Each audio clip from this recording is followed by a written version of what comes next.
आप सभी अभिभावकों को मेरा नमस्कार।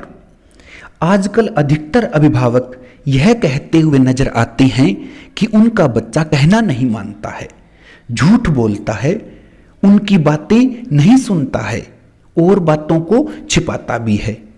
इस कारण धीरे धीरे अभिभावक निराश होने लग जाते हैं और उधर बच्चा भयभीत और परेशान।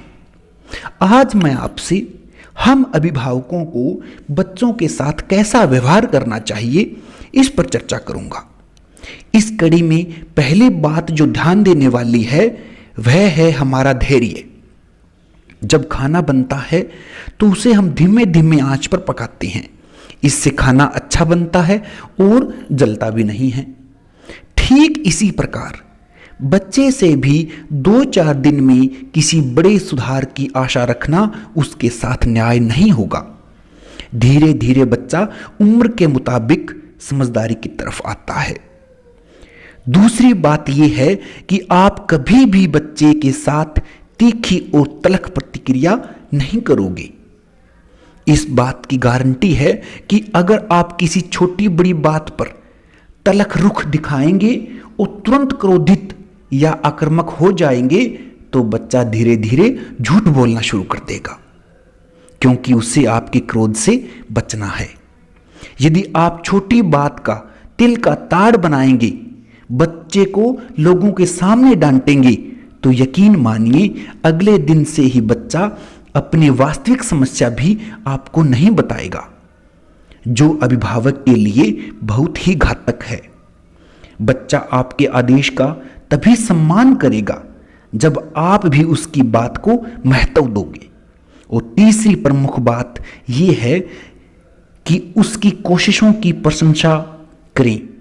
बच्चा सफल हो रहा है या असफल, पर उसके प्रयासों की तारीफ दिल खोल कर करें। आप सुनकर हैरान रह जाओगे कि आपकी तारीफ का जादू बच्चे को नए उत्साह से भर देगा। और अगर आपने सही समय पर सही मात्रा में बच्चे की तारीफ नहीं की तो वह अगले कुछ ही दिनों में गुस्सैल व चिड़चिड़ा हो जाएगा। इसलिए बच्चे को उपदेश कम दें और उसका हौसला ज़्यादा बढ़ाएं। चंद दिनों में उसका आत्मसम्मान आसमान छूने लगेगा। फिर आपकी एक शाबाशी की ताकत से वह अपने प्रदर्शन को बेहतर से बेहतरीन बनाता जाएगा।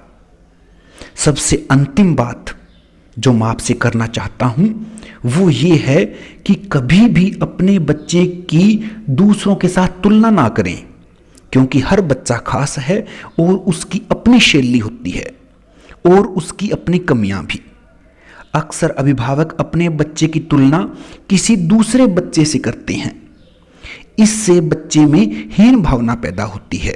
बच्चा दूसरे बच्चों से ईर्ष्या भी करने लग जाता है और बच्चा सोचने लगता है कि मैं उतना लायक नहीं हूं जितना दूसरे बच्चे लायक हैं। इसलिए उदाहरण दें लेकिन तुलना कभी ना करें। और उदाहरण भी महापुरुषों के, कहानियों के पात्रों के और वास्तविक जीवन के जो बड़े लोग हैं, जो सफल लोग हैं, उनके उदाहरण बच्चे को दें। इनसे बच्चे में ईर्ष्या नहीं बल्कि प्रेरणा पैदा होगी। सच मानिए ये बातें आपके बच्चे को जीवन में सफल होने के लिए हमेशा प्रेरित करती रहेगी। धन्यवाद।